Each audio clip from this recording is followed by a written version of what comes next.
다 되는데, 다 손제 이 많은 ярчай기 손제 니마 듬bat 차대요. Сегодня 7-й день наших летних учений Марнок.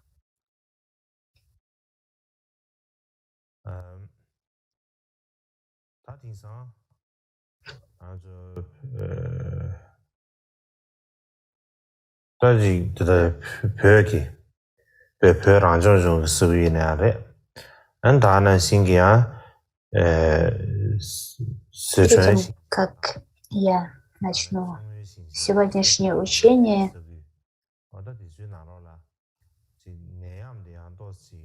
я хочу сказать следующее.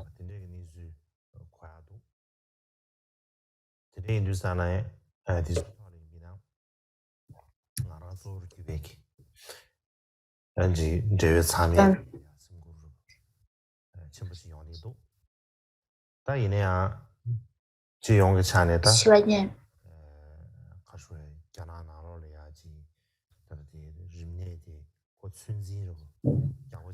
я хочу сказать следующее. Я слышал, что эпидемия коронавируса продолжает распространяться в Китае, в Тибетском автономном округе, а также в провинции Сычуань, где также много тибетцев. И я обеспокоен этими новостями. Мне кажется, что важно помнить о том, что хотя это уже не новость, и в Китае пытаются контролировать ситуацию с коронавирусом, но тем не менее этот вирус продолжает распространяться, поэтому нам следует обращать на это внимание. Мы, тибетцы, являемся буддистами, и мы принимаем прибежище в Будде, Дхарме, Сангхе. И поэтому, когда что-то такое, как эпидемия, происходит, важно не пугаться, не испытывать страха, а вместо этого искать прибежище, защиты в драгоценности. И необходимо читать молитвы, например, молитва Карьятари, молитвы к великому мастеру Гуру Ринпоче Падмасамбхаве. И в особенности необходимо читать Дharani, Маричи и Падмашавари. Если вы знаете, как читать эти тексты, то это будет очень полезно. Это принесет большую пользу. И коронавирус создает трудности в нашем способности к путешествиям, передвижениям. Поэтому важно относиться к этому стоически и не унывать, если возникают какие-то трудности. Со своей стороны, я возношу благопожелания о том, чтобы все жители в Тибетском автономном округе и другим, чтобы все они были здоровы. И я прошу вас присоединиться к этим молитвам, к этим устремлениям. И в том, что касается сегодняшних учений, напомню вам, что в прошлый раз мы говорили о истории жизни Махакашьяпы. Махакашьяпы. Я вкратце рассказала вам о Махакашьяпе. И, конечно же, есть много всего другого, что можно рассказать о Махакашьяпе. Но, с другой стороны, у нас нету так уж много времени для этого. И, кроме того, для того, чтобы рассказать вам историю какого-то индивида, необходимо подготовиться и собрать все эти истории, сравнить все эти истории. И поэтому я надеюсь, что в будущем я смогу рассказать вам больше. А сегодня я хочу рассказать еще об одном важном индивиде, который сыграл большую роль во время первого собрания Первого буддийского собора, и это Ананда. Поэтому сегодня я хочу рассказать вам именно об Ананде.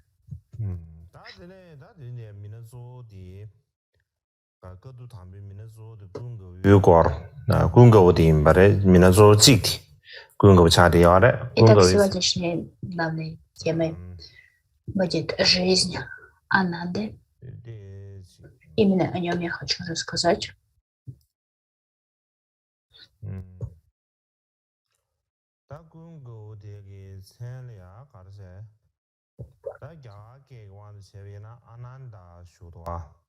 Итак, Ананда – это санскритское имя того, кто на тибетском называется Кунгаво.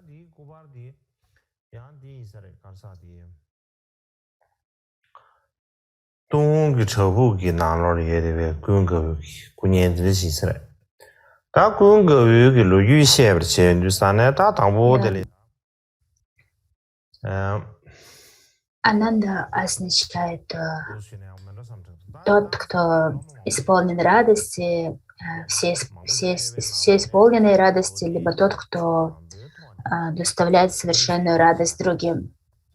Это изображение, которое я вам показал, это изображение Ананды из пещер Дуньхуана в Китае.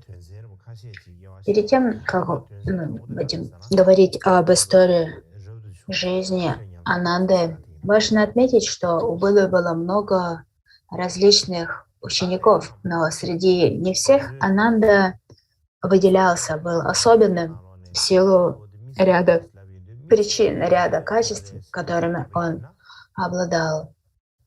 И я подумал о том, о чем нам следует говорить в связи с Анандой. И одна из этих тем – это то, как Ананда принял монашество, как он стал последователем Будды. Говорится, что Ананда отличался, либо выделялся из ряда всех других учеников Будды.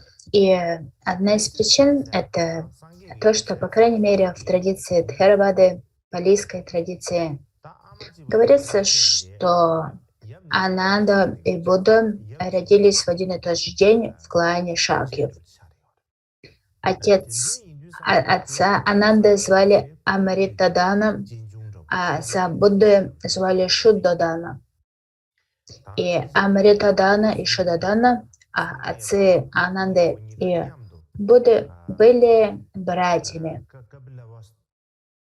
Я не знаю, была ли у них одна и та же мать, но, по крайней мере, у них был один и тот же отец, то есть они были, по крайней мере, братьями по отцу. Поэтому Будда и Ананда были двоюродными братьями по отцу. И, опять же, согласно палийской традиции, говорится, что Будда и Ананда выросли вместе в Капилавасту.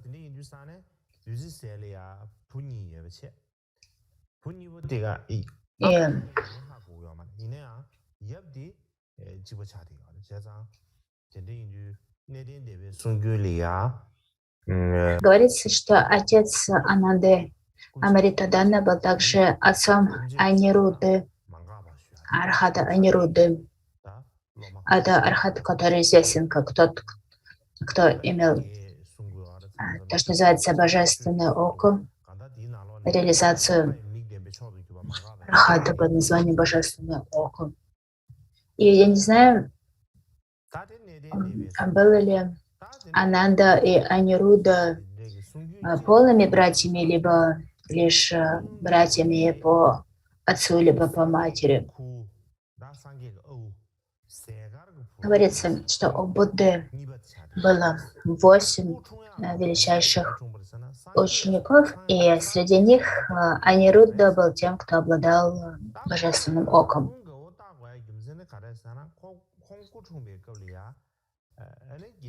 Однако, согласно китайской традиции говорится, что Ананда был вторым сыном дяди Будды по имени Шуклодана, и что он родился в тот день, когда Будда обрел просветление. И причина, по которой он был назван Анандой, заключается в том, что в его день рождения, по поводу его дня рождения, царь был исполнен радости, и весь двор, все окружение было исполнено радости по этому поводу, и поэтому ребенка назвали «Тот, кто всех радует». Говорится, что он был младшим братом Давадаты. Он был очень красив, у него было лицо, похожее на диск полной луны, и у него были глаза цвета голубых утпал, голубых лотосов. Говорится, что он принял монашество в возрасте 8 лет, и он выделялся из всех учеников Будды своей ученостью, и он служил Будде как помощник на протяжении 31 года. И поскольку он всегда был с Буддой, он получил все учения, которые даровал Будда, и поэтому стал хранителем, либо сокровищницей всех учений Будды. Согласно третьей традиции Винайвасту Мула-Сурвастибады, это та традиция, которая поддерживается в Тибете. Говорится, что сын Будды Рахула и Ананда родились в один и то же время, когда Будда обрел просветление в возрасте 35 лет. И поскольку все так были счастливы по поводу его рождения, его назвали Анандой.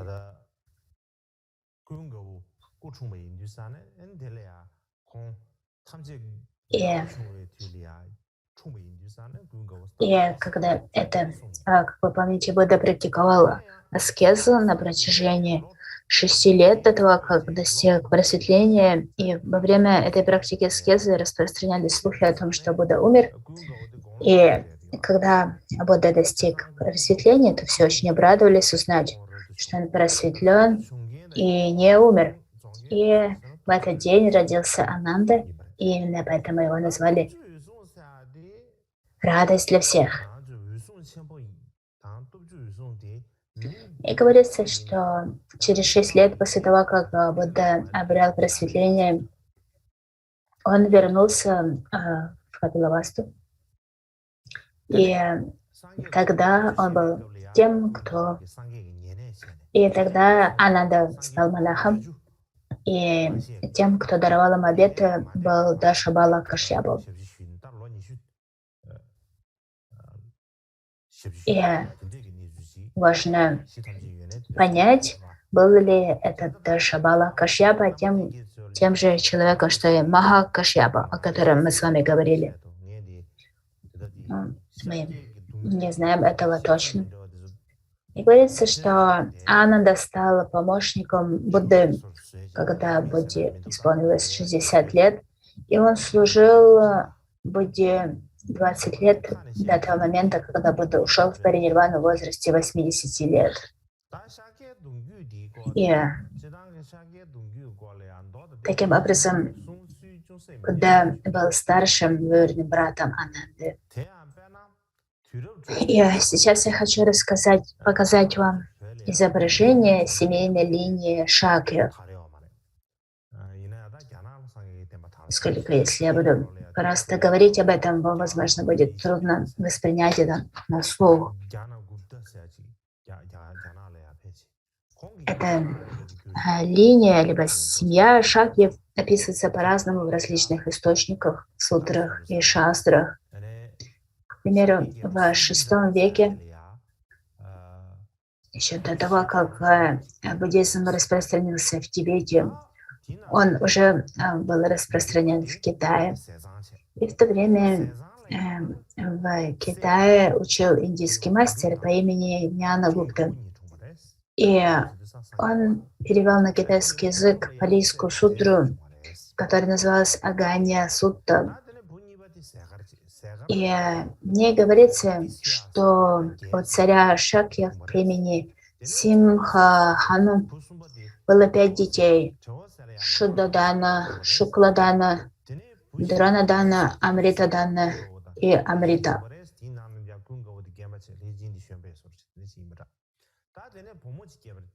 И Шудадана был отцом Сиддхартхи и Нанды, тогда как Сиддхартха был отцом Рахулы.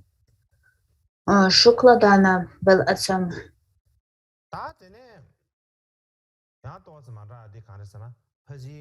Тишью и Бадраку. Затем Дранадана был отцом Анируды, а Амритадана был отцом Ананды Девадатты. И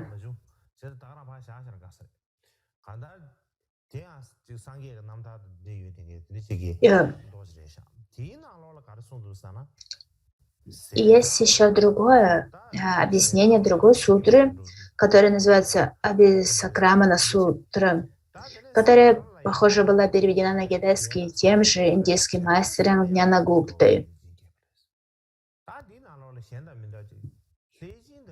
Я не смог, у меня не было времени проверить, если это сутра в переводе на тибетский, но в этом китайском переводе говорится, что Шудадана был отцом Сиддхартхи и Нанды, и Сиддхартха был отцом Рахулы, тогда как Шукладана был отцом Чиши и Бадраки. А Дранадана был отцом Девадаты и Ананды. Амритадана был отцом Ануруды и Маханаманы, тогда как Амрита, либо также называется Амритараса, был отцом Чиши. То есть в этом мы видим повтор, что у Шукладаны был сын по имени Чиши, и у Амрита Раса был сын по имени Чиши. Также в главе, посвященной расколу Санхи в Винай-Васту, которая была переведена на тибетский язык в 8 веке тибетским переводчиком Кавой Палсаком, говорится, что у царя Симха-хану было 4 сына: Шудадана, Шукладана, Дранадана и Амритадана. И Шудадана был отцом Сиддхартхи и Нанды, Сиддхартха был отцом Рахулы, Шукладана был отцом Чиши и Бадраки, Дранадана был отцом Маханамана и Анируды, а Амритадана был отцом Ананды и Девадаты. И это наиболее распространенное разъяснение в тибетской традиции.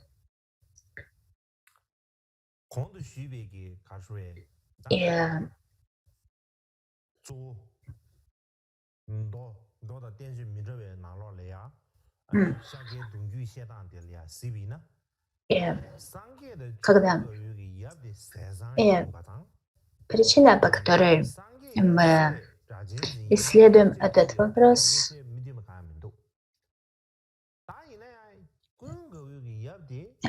мы смотрим, как это разъяснено в сутрах и в шастрах. Мы видим, что семья Шакьев — это в этих всех, что отец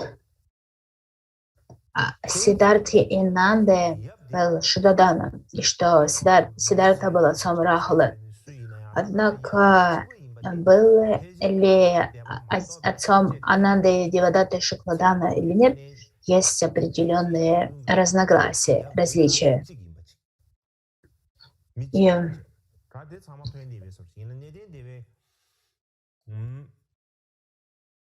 то есть не совсем понятно, кто был отцом Ананды. Был ли это Шукладана, Амритадана или Дранадана.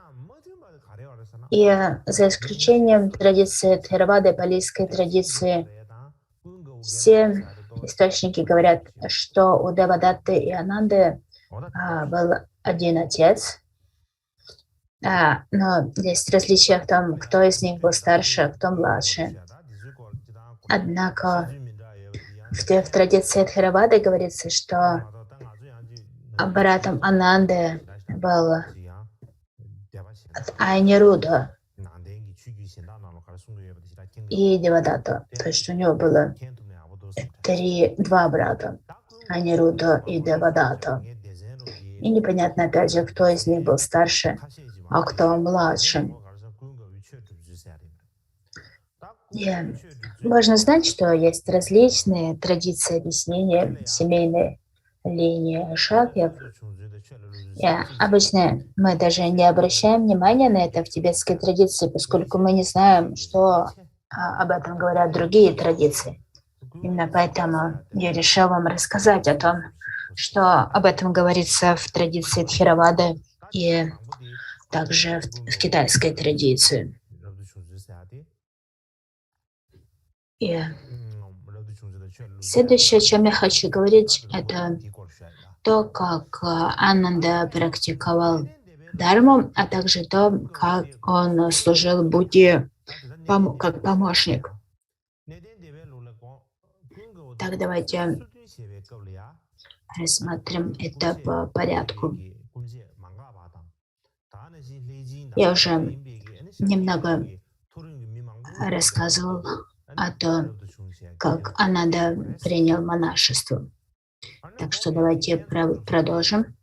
Согласно традиции Тхеравады, когда Ананде было 37 лет, он вместе со своим братом Анирудой, а также Девадаттой, то есть со своими братьями по отцу, а также со многими другими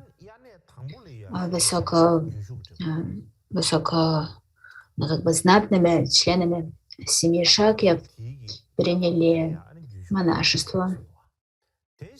Говорится, что тем, кто даровал им обеты, был Архат Белаташиша.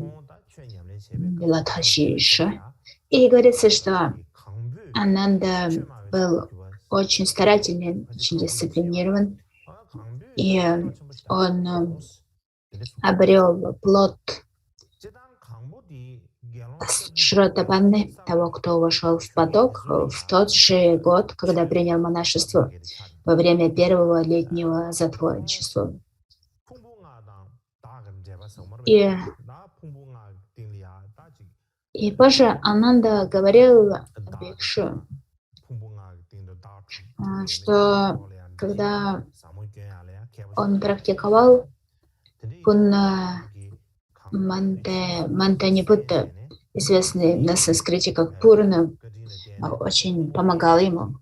Говорится, что именно Пурна обучал Дharме новых бикшу, и именно он разъяснил Ананде о связи между 5 скандхами и о воззрении отсутствия самости, отсутствия «я». И благодаря этим разъяснениям Пурны, Ананда познал суть непостоянства и страдания, и также понял, почему отсутствует истинно существующее «я». Это лишь 5 скандх, и в результате он смог обрести плод того, кто входит в поток Шротапанны. Первый плод из 4 плодов на пути архатства. И говорится, что Ананде очень нравилась монашеская жизнь. Он осознавал, что благодаря пути монаха он вступил на путь к освобождению, и что это является большой удачей. И во время первого года, после того, как он стал монахом, его лишь интересовало то, как усмирить свое естество, и ему было совсем несложно следовать дисциплине монашеского сообщества. И затем говорится, что хотя позже Ананда стал помощником Будды, и он служил Будде как монашник, в то же время он продолжал практиковать, как он практиковал до того, как стал помощником Будды. Он никак в его усердие в практике Дharмы совсем не уменьшилось, и хотя он обрел этот статус помощника Будды, это никак не сказалось на его практике, поскольку было возможно, что когда он стал помощником, он перестал практиковать, однако это было не так. И Ананда написал стихи, и в них говорится: на протяжении 25 лет моя практика Дharмы улучшилась, и поэтому я никогда не испытывал мирских желаний, я познал природу истинной Дхармы. Также на протяжении 25 лет я никогда не испытывал гнева, ненависти. Моя практика улучшилась, и я познал природу истинной Дхармы. Здесь в этих стихах он говорит о том, что на протяжении этих 25 лет, когда он служил Будде, он все еще был индивидом на пути обучения, то есть он еще не обрел состояние архата, и тем не менее он практиковал, и его практика постоянно улучшалась. Также в этих стихах он говорит, что он никогда не испытывал желания либо гнева. И о чем это свидетельствует? Это свидетельствует о том, что между ним и Буддой была очень глубокая связь, и что он служил Будде с великой верой, преданностью, и никогда не считал, что его положение помощника Будды является какой-то привилегией. Вместо этого все свои усилия он прилагал к практике для обретения освобождения, как обычный монах. И именно это свидетельствует о том, что он был достоин быть помощником Будды, поскольку любой человек, который был бы помощником Будды, мог гордиться этим, считать, что «Ой, я так занят, у меня нет времени ни на что», исполниться гордыни по этому поводу. Но это Ананда был не такой. Это был не его случай. Вот Ананда продолжал практиковать Дharму с большим рвением, с большим усердием. Следующее, о чем я хочу говорить, это то, чем был известен Ананда, либо слава Ананды. Первое – это то, что Ананда был живым воплощением Дharмы. Второе – это то, что Ананда был человеком, у которого не было врагов. И третье – это то, что Ананда был сокровищницей знаний.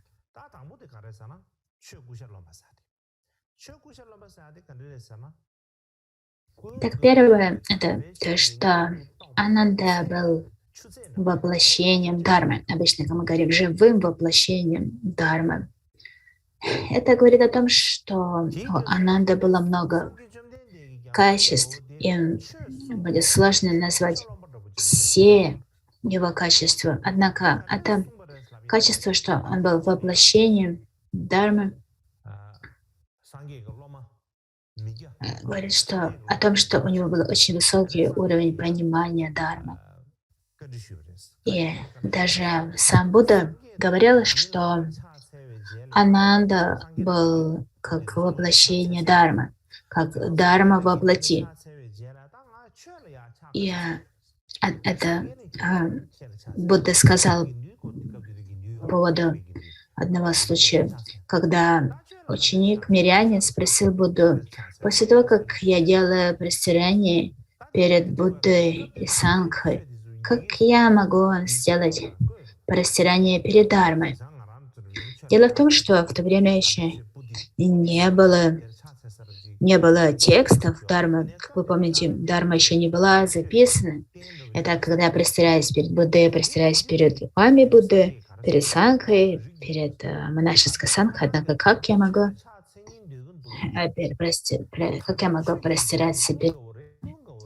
В наши дни, когда мы говорим «я простираюсь перед Дharмой», то мы при этом представляем объект Дharмы, то есть текст Дharмы, который является представителем либо символом всей Дharмы. И на это Будда ответил: сын благородной семьи, если ты хочешь совершить простирание перед истинной Дharмой, тебе следует простираться перед Анандой, которая является сокровищницей истинной Дharмы.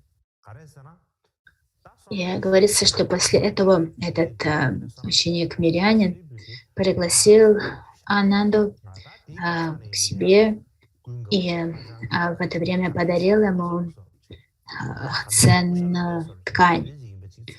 Ананда принял подношение и подарил ее Шарипутре, с кем он дружил, и в свою очередь Шарипутра подарил ее Будде,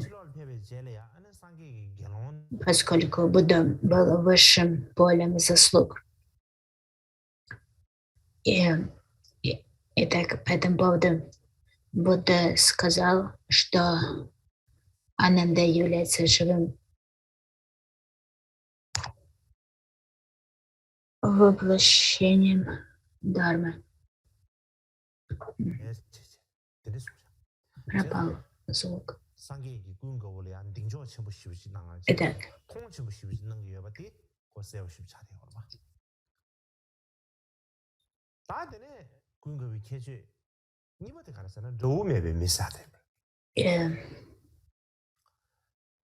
однажды также говорится о том, что когда Ананда спросил Будду: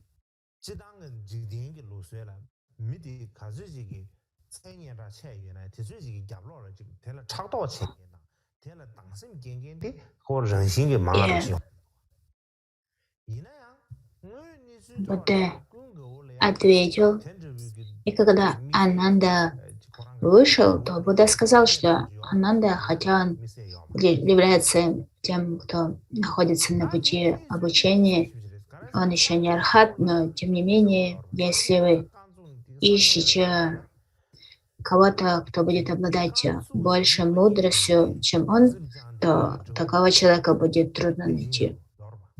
Следующее качество Ананды — это то, что он был человеком, у кого не было врагов. Говорится, что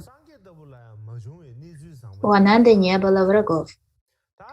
И в это сложно поверить, поскольку Ананда был известным. Он занимал важное положение. И даже у самого Будды были те, кто причинял ему неприятности, к примеру, Девадатта, который постоянно пытался ему навредить, и другие. При этом говорится, что у Ананды не было врагов.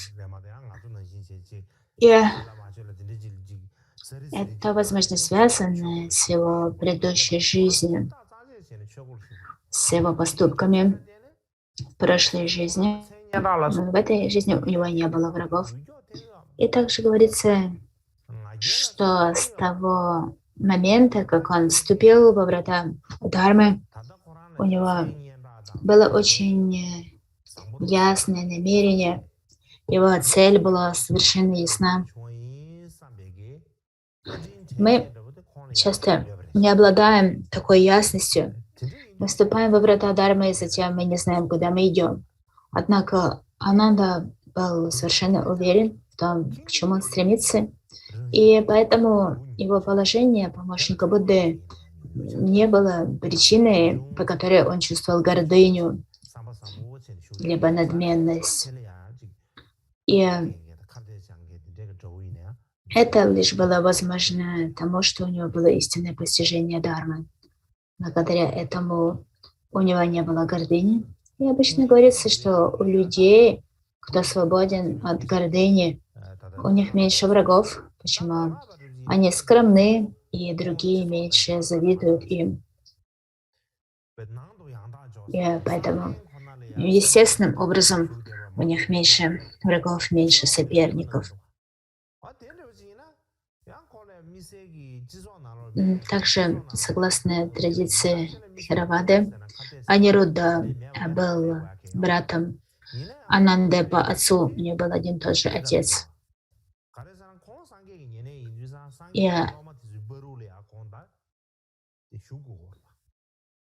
И Анирудда полностью отсек свои связи с обществом, и он проводил всю свою жизнь в глубокой медитации.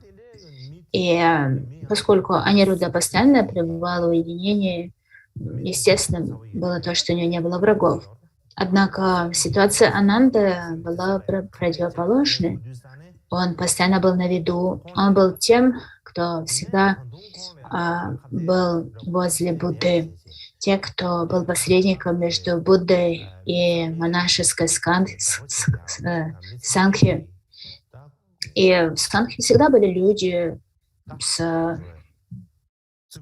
которые создавали проблемы с закрытым, ограниченным умом. И такие люди могли испытывать негативные чувства к нему.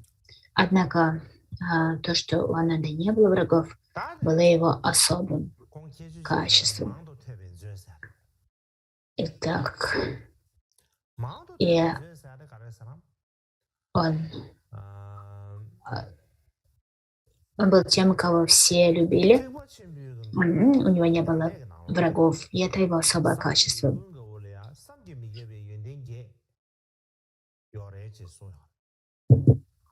Следующее качество Ананды — это то, что он был сокровищницей слушания, сокровищницей Дхармы, слушания Дхармы.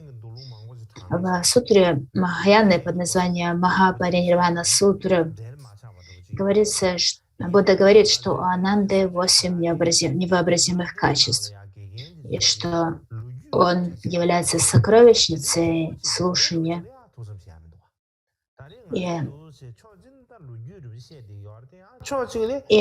это важно в контексте первого собора, первого собрания.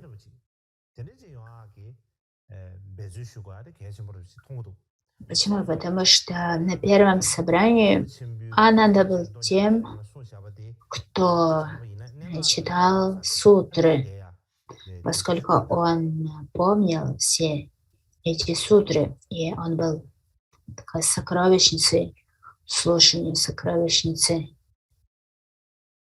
И его история показывает нам, как ученики Будды учились, как они практиковали. И поэтому нам важно взглянуть на то, что говорится в Махапаринирвана сутре. Итак, эти качества следующие.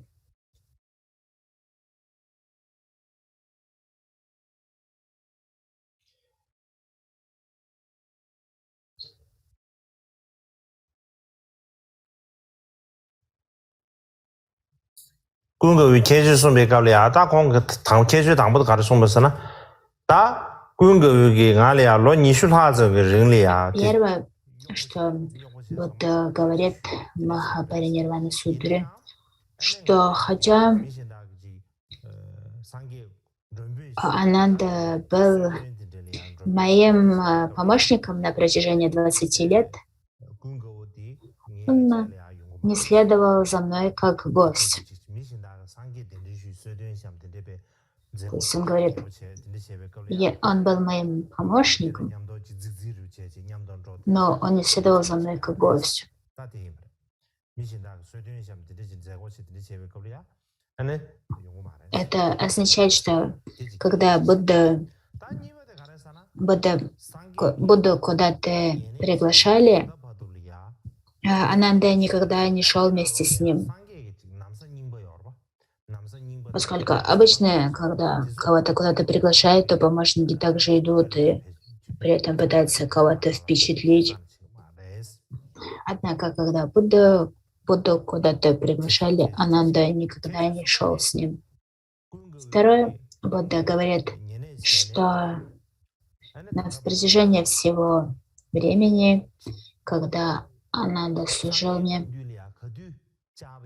он никогда не просил меня отдавать ему мои старые одежды и никогда не использовал мои старые одежды. Третье, что с того момента, как Ананда начал мне служить, он никогда не приходил в неподходящее время. Он всегда знал, когда подходящее время прийти, и он всегда знал, когда такое время неподходящее.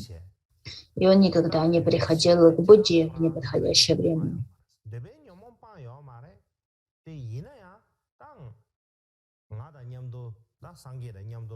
И это связано с тем, что поскольку Будда был помощником, поскольку Ананда был помощником Будды, он мог приходить к нему в любое время. Тем не менее, Ананда никогда этого не делал. Четвертое — это хотя Ананда был моим помощником, и хотя он еще не был архатом, то есть он не был свободен от омрачений, и тем не менее, когда он ходил вместе со мной в дворце гаремы, в которых содержались, пребывали прекрасные женщины, например, царицы и прочие, когда он видел всех этих красивых женщин, всех этих помощниц нагов и богов, он никогда не испытывал к ним желания.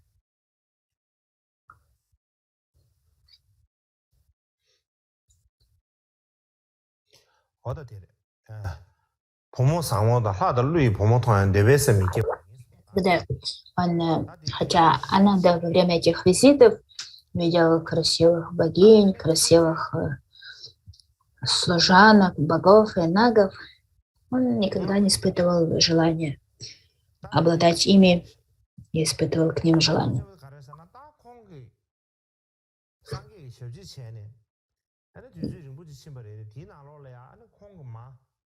Затем это качество,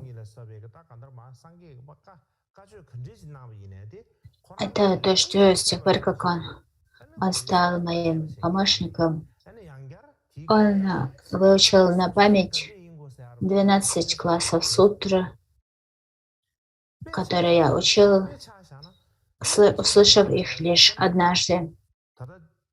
И он никогда не просил меня повторить их снова. Это очень важное качество. Здесь Будда говорит о том, что Ананда мог запомнить учение Будды, даже когда он слышал его лишь один раз. И он никогда не задавал вопросы о том, что он услышал. И это похоже на то, как вода из одного сосуда переливается в другой. Представьте кувшин полный воды и другой кувшин пустой, и вы переливаете эту воду из одного кувшина в другой. И новый кувшин принимает воду во всей полноте. Либо представьте USB-драйв, флешку, которую вы вставляете в компьютер, и вы копируете на нее все файлы, переносите все документы со старого компьютера на новый компьютер во всей полноте. И подобно этому Ананда мог запомнить все, о чем говорил Будда, не потеряв, не забыв ни слова.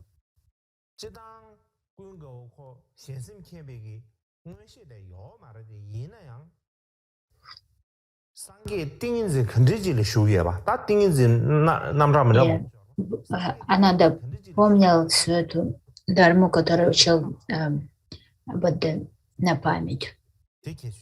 Он знал все это по памяти. Шестое качество.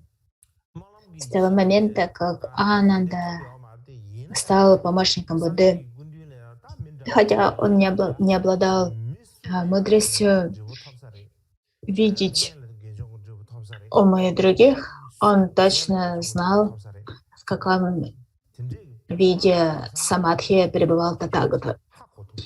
Хотя есть много типов самадхи, Ананда всегда знал, в каком самадхи пребывал Будда в то-либо время, хотя он и не обладал ясновидением. И седьмое. Хотя Ананда не обрел мудрость, возникающую в силу благопожеланий, он мог с точностью знать о состоянии практики тех существ, которые приходили встретиться с Буддой. И также он знал, смогут ли они в будущем обрести тело Бога, либо тело человека. Восьмое — это что Ананда понимал все, что говорил Татагата, все, что он думал, то, что он говорил. И это очень важное качество, поэтому говорится, что это 8 невообразимых качеств. Именно поэтому Бикшу Ананда известен как сокровищница слушания, либо сокровищница Дharмы. И у Ананды, помощника Будды, были такие качества. Это очень важные качества.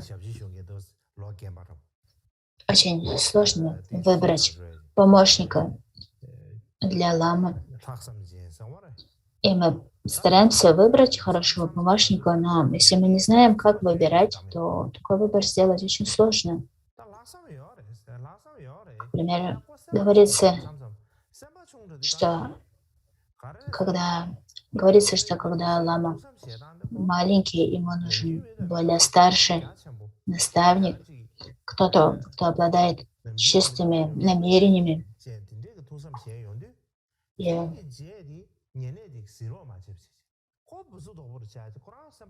иногда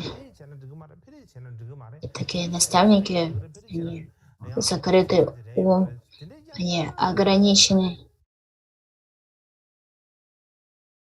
И поэтому мы должны искать человека с открытым умом, который более открытый, чем обычные люди. Это, например, это не тот, кто должен говорить: «О, тебе нельзя делать это, нельзя делать то», ограничивать этого ламу. Почему? Потому что если он постоянно будет все запрещать, то это будет похоже на то, как ламу помещают в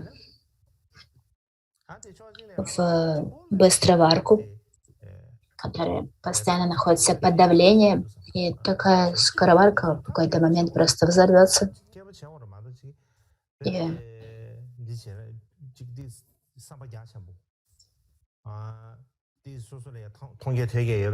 поэтому, когда с воспитанием у лам возникают какие-то проблемы, это может быть связано с их наставником. Конечно же, мы не можем все валить на наставника, либо все валить на ламу, либо туху. Но мне кажется, что наставники должны обладать открытым умом, они должны понимать вещи. Важно, чтобы помощник был таким, чтобы у него были чистые намерения. Поскольку если такой помощник будет узколобым, то это может создать много проблем. Итак, третья тема — это то, как Ананда служил Будде. И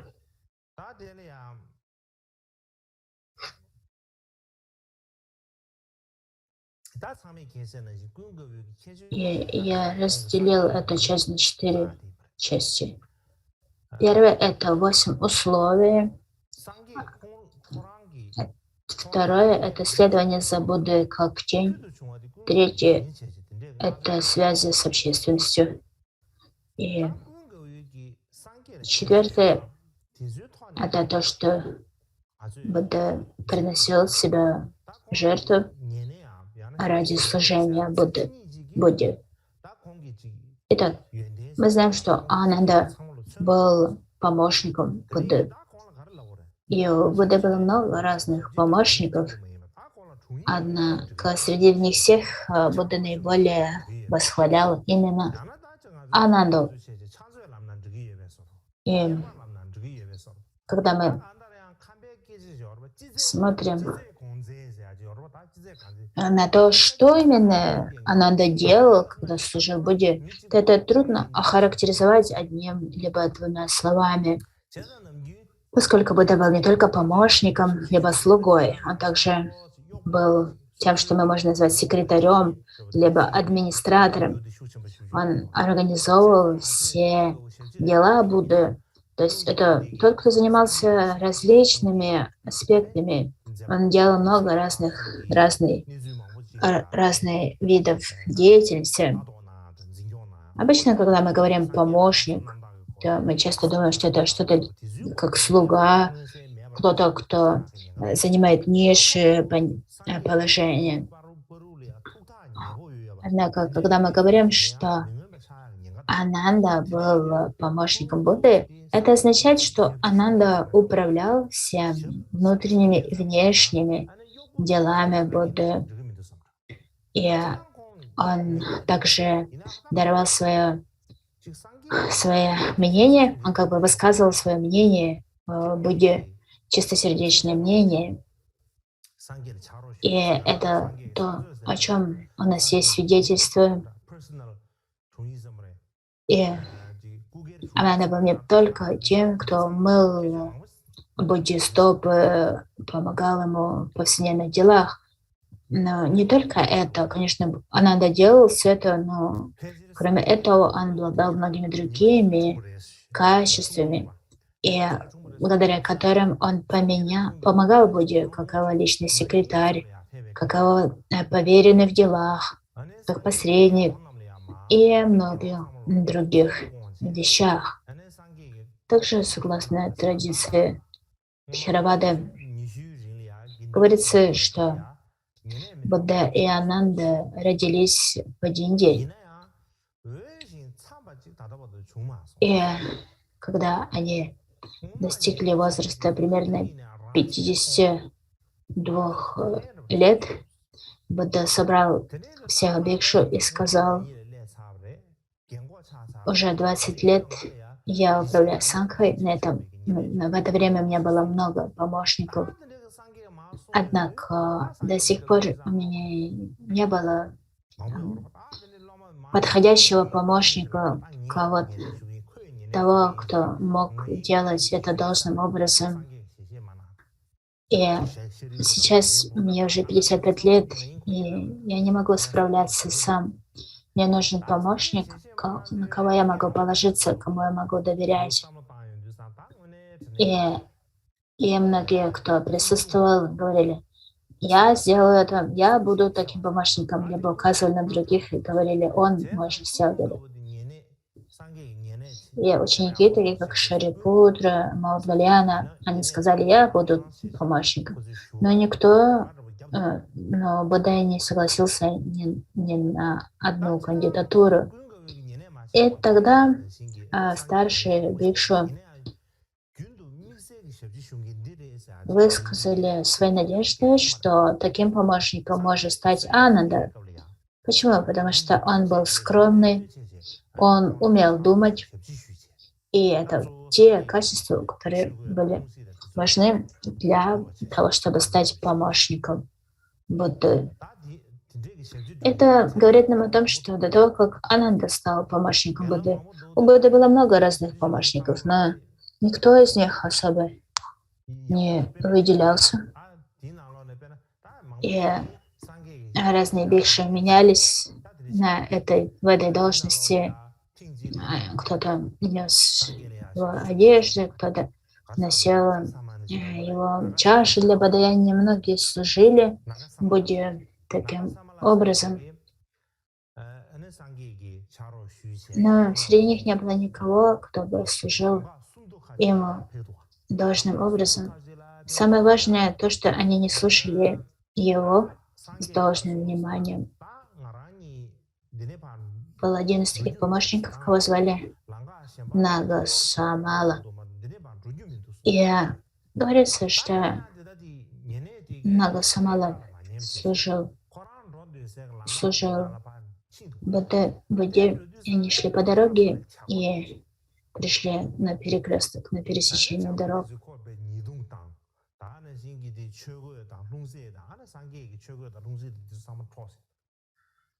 И Будда сказал помощнику: мы должны пойти вокруг, мы не можем идти напрямую. Однако помощник не послушался и пошел по прямой, и он встретился с бандой разбойников, которые украли у него одежды Будды, украли его чашу для подаяния. Это история, которая рассказывается в традиции Тхеравады. Кроме того, есть история о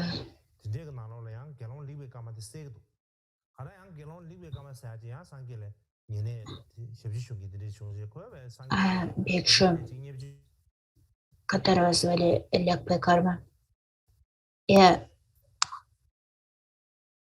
эта история содержится в сутре Махапаринирвана и также упоминается в некоторых китайских сутрах. Говорится, что он служил Будде.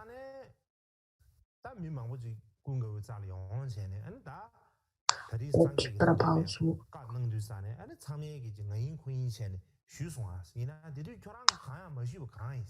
Это говорится, что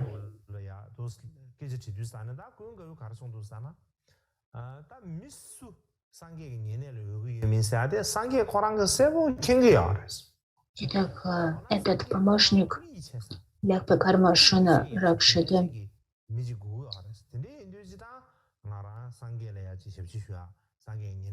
он также был помощником Будды, но делал это недостаточно хорошо.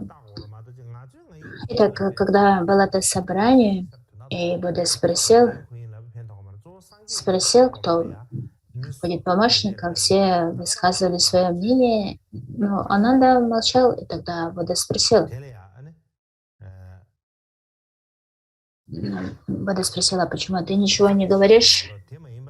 На это Ананда ответил, что Будда со всей ясностью знает, кто будет подходящим помощником, поэтому зачем я буду говорить об этом? Конечно, я хотел бы быть помощником Будды, однако Будда сам должен знать, Будда сам знает об этом, он сам должен решить, кто будет подходящим помощником. Как я могу высказывать свое мнение по этому поводу? Это что ответил Ананда. И тогда после этого Будда сказал, что тот, кто является подходящим бикшу, чтобы быть моим помощником, это Ананда. И когда Будда сказал это, то любой бы обычный человек очень обрадовался, поскольку все так хотели стать помощником Будды. И если кто-то, кто был назначен помощником, это кто-то очень особенный. Однако, когда у Ананды не было какой гордыни, он не чувствовал свою особенность по поводу этого назначения на должность помощника Будды. И тогда он сказал, что если я должен быть помощником Будды, то я выдвигаю 8 условий. И лишь если Будда согласится на эти условия, я буду помощником Будды. И мы поговорим об этих условиях после перерыва. Сейчас перерыв на 30 минут.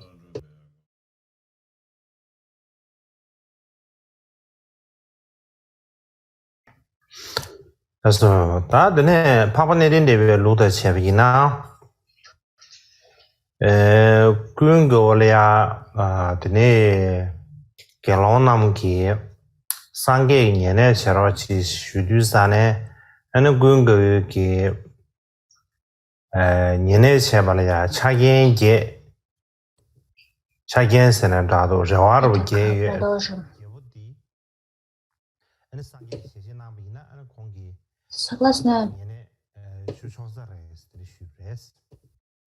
Согласно традиции Theravada,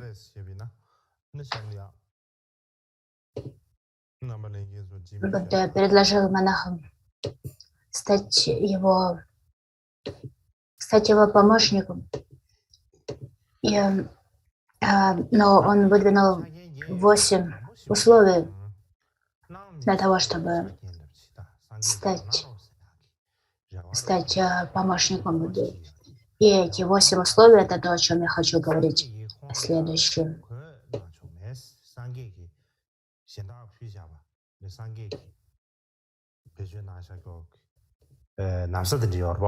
Итак, первое, 4 из этих 8 условий — это те 4 вещи, которые Ананде не позволяла сделать. Первое — это то, что Ананде не позволяли принимать одежды от Будды. То есть, в этом первом Ананда говорит: хорошо, не давай,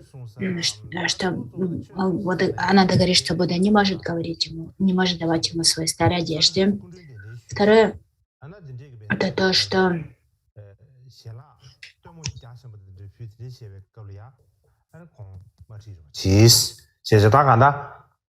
만화로 기스이사게려와 시부디 데임을 다 디젤이야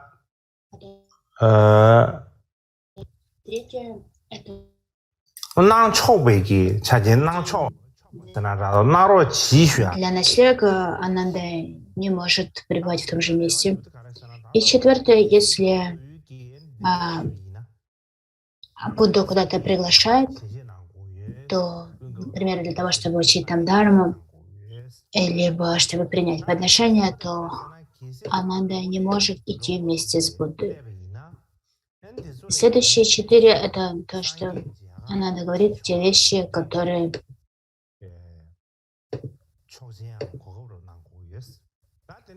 Ананде разрешается делать. Первый из этих 4 — это если Ананда куда-то приглашает, то ему позволяется пригласить Будду пойти с собой. Второе, если кто-то приходит издалека, то Ананде позволяется устроить встречу этого человека с Буддой. Третье — это если у Ананды есть вопросы либо сомнения по поводу той истинной дхармы, которую он получил, он может спросить Будду.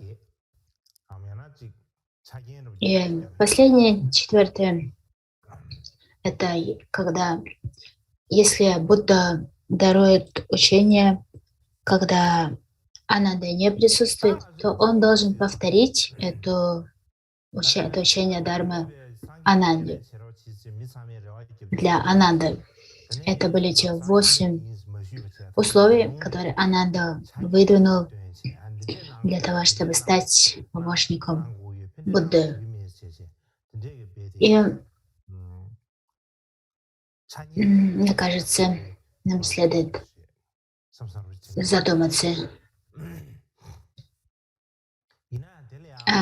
когда Ананду Будда попросил стать своим помощником, то вместо того, чтобы сразу же согласиться, он выдвинул эти 8 условий, в которых сказал о том, что ему не позволяется делать и то, чем ему позволяется.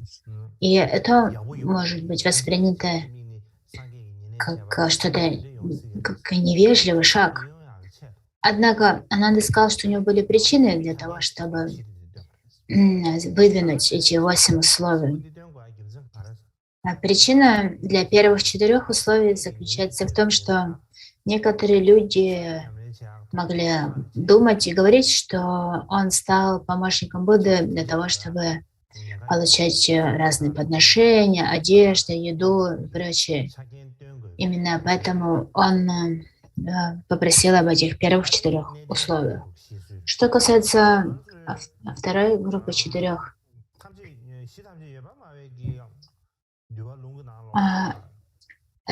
причина для них в том, что люди могут подумать, что когда он станет помощником Будды, он не будет испытывать интереса к практике Дharмы. Это также, чтобы предотвратить это, Ананда выдвинул вторую часть из 8 условий.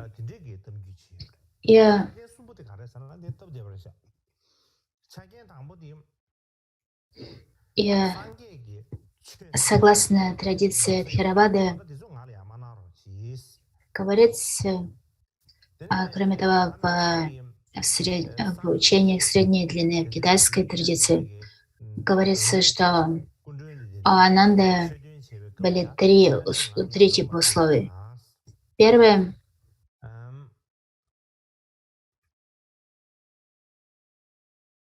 — это что прошу, не даруй мне свои старые одежды. Второе — это когда буду куда-то приглашали, чтобы даровать подношения, пожалуйста, не бери меня с собой. И третье — 다 상계의 근거의 된샤베 차겐 되게 세베젤이야. 차겐 되다 탐지 최다 и третье — позвольте мне видеть Будду в любое время. И возможно, что смысл один и тот же, просто разное количество и разная формулировка.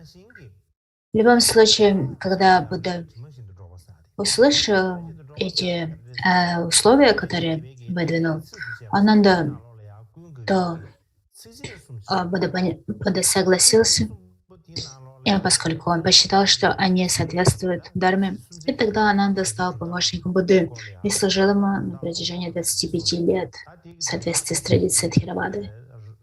И говорится, что он следовал за Буддой как тень.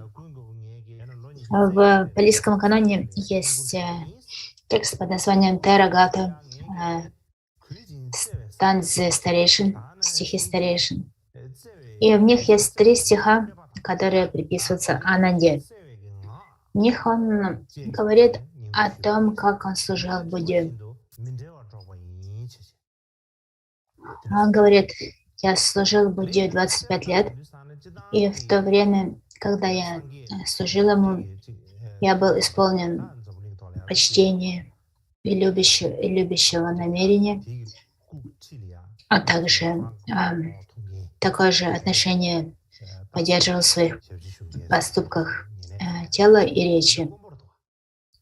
Я следовал за ним, как тень следует за телом. Говорит Ананда. Будда был величайшим существом в мире, и поэтому очень сложно найти кого-то, кто бы мог понимать, чего хочет такое великое существо. И, к примеру, когда мы смотрим на таких великих людей в истории Дharмы, то сами учителя могли быть великими, но было очень мало людей в их окружении к тому, действительно понять, чего они хотели, каково было их намерение. И Ананда служил Будде с истинной, искренней заботой. Например, говорится, что первым делом утром Ананда приносил воду, поскольку тогда не было водопровода, не было кранов, из которых можно было просто набрать воду. Воду нужно было приносить. То есть это первое, что делал Ананда. Затем он готовил для Будды палочку для чистки зубов. Это то, что в Древней Индии использовали вместо зубной щетки. Затем он готовил место для сидения Будды. Он мыл его стопы. Если Будда плохо себя чувствовал, он мог предложить ему массаж тела. Если было слишком жарко, он обмахивал его тело, чтобы освежить. Кроме того, он убирал в месте, где пребывал Будда, и стирал, и чинил его одежды. Я видел в одном тексте, я не помню, видел ли это на тибетском, на китайском, поскольку я прочитал столько текстов по этому поводу. В одном из них говорится, что Ананда был искусным портным. Он очень хорошо шил. И поэтому он чинил одежды Будды. Говорится, что большинство тех одежд, которые носил Будда, все их шил Ананда. Также Ананда спал недалеко от Будды, для того, чтобы, если бы Будда позвал его, он мог сразу же прийти. Кроме того, он сопровождал Будду везде. К примеру, у 16-го Кармапа был один помощник, я не помню, как его звали, когда 16-й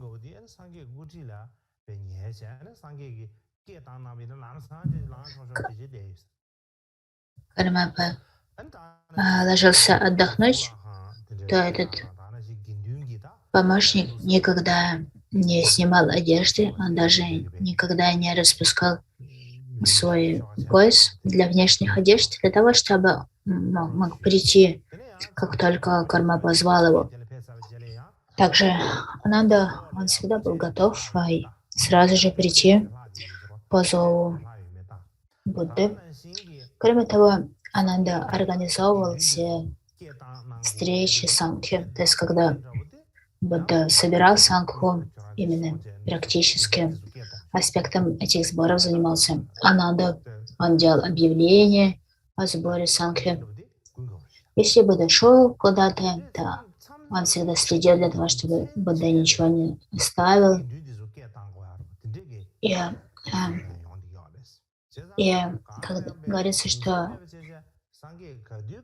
Будда просто говорил Ананде: пойди позови бикшу. И те, кто делал все эти объявления, был именно Ананда. И когда Сангха стала большой, иногда ему требовалось много времени для того, чтобы созывать всех монахов. И в любое время суток, если Будда просил о чем-то, Ананда был готов исполнить это. Например, если Будда хотел видеть монахов в полночь, он собирал их в полночь. Если, к примеру, Будда болел, ему нужны были лекарства, именно Ананда готовила, давала ему лекарства. Есть одно воспоминание о том, как как-то заболел один бикшу, и Сангха забыл о нем, не заботилась о нем. И тогда Будда вместе с Анандой сами заботились о нем. Когда все остальные ушли, они лечили его, заботились о нем. И затем отнесли его в клинику. Это что-то похоже на спа, где заботились о теле. Они отнесли этого монаха в это место, в такую клинику. Таким образом, Ананда проводил каждый день, исполняя различные задачи, различные поручения. Он был его администратор. Также он заботился о Будде как жена, либо как мать. Он служил ему верой, правдой. И они были двоюродными братьями, и в то же время Будда был его учителем. Итак, Ананда служил Будде, и это также важное из его качеств. Следующее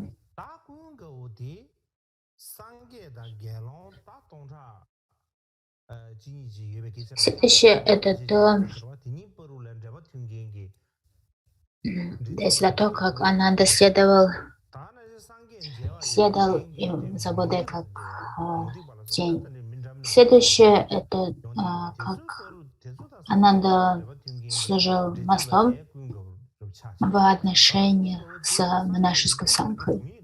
Говорится, что в какой-то момент сангха возросла и насчитывала несколько тысяч монахов, монахинь. И Ананда служил этим звеном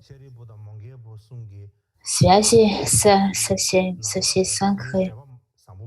И также постоянно к Будде приходили различные посетители, буддисты и небуддисты. И всю эту секретарскую работу, организацию всех этих встреч осуществлял Ананда. К примеру, и также в сангхе возникали различные проблемы и трудности. И когда такие трудности возникали, то именно Ананда, Шарипутра, Маудлаяна, они пытались решить эти сложности, эти конфликты, которые возникали, и пытались обеспечивать хорошие, гармоничные отношения среди монахов сангхи. И, к примеру, был такой очень неприятный инцидент, когда Девадатта пытался расколоть сангху. И именно Ананда, Маудлаяна и Шарипутра, они пытались преодолеть этот раскол. Кроме того, Ананда часто разъяснял другим их сомнения, отвечал на их вопросы и также поддерживал порядок в сангхе. Также говорится, что Ананда был беспристрастным, он никогда не принимал ничью сторону. И когда монахи приходили для встречи с Буддой, то он был тем, кто готовил такие встречи, был секретарем. И, кроме того, он передавал наставления и советы Будды Сангхе. И таким образом мы видим, что у Ананды были очень много обязанностей. Это тот человек, который был таким мостом между Буддой и монахами. Он никогда не пытался создавать какие-то препятствия для такого общения, никогда не пытался кого-то остановить. И это то, что показывает, как Ананда служил Будде.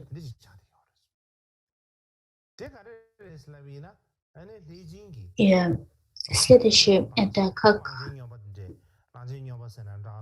Ананда был готов пожертвовать даже жизнью ради Будды. Говорится, что у Ананда была такая большая любовь и преданность к Будде, что он был готов даже пожертвовать своей жизнью ради него. Когда как-то Девадатта спустил против Будды слона, дикого слона, неусмиренного слона, для того, чтобы причинить Будде вред, то именно Ананда стал между Буддой и слоном. И даже без этой мысли для того, чтобы спасти свою жизнь, он стал между слоном и Буддой для того, чтобы защитить жизнь Будды. Говорится, что в то время Будда 3 раза повторил: Ананда, не делай этого, ты можешь погибнуть. Но Ананда не послушал. И только когда Будда проявил магическую силу и усмирил этого слона, только тогда Ананда отошел и не пытался защитить Будду. То есть он решил о том, что он готов пожертвовать собой сам. Будда никак не просил его об этом. И поскольку Ананда вел себя так, то он стал широко известным. И сам Будда, когда он объяснял об этом другим бикшу, он говорил, что не только в этой жизни, но и в прошлых жизнях неоднократно Ананда защищал мою жизнь. Он рассказал эти истории о том, как Ананда защищала его жизнь в прошлых жизнях.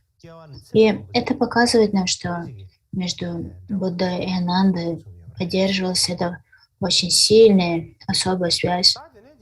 И это также говорит нам о качествах Ананды.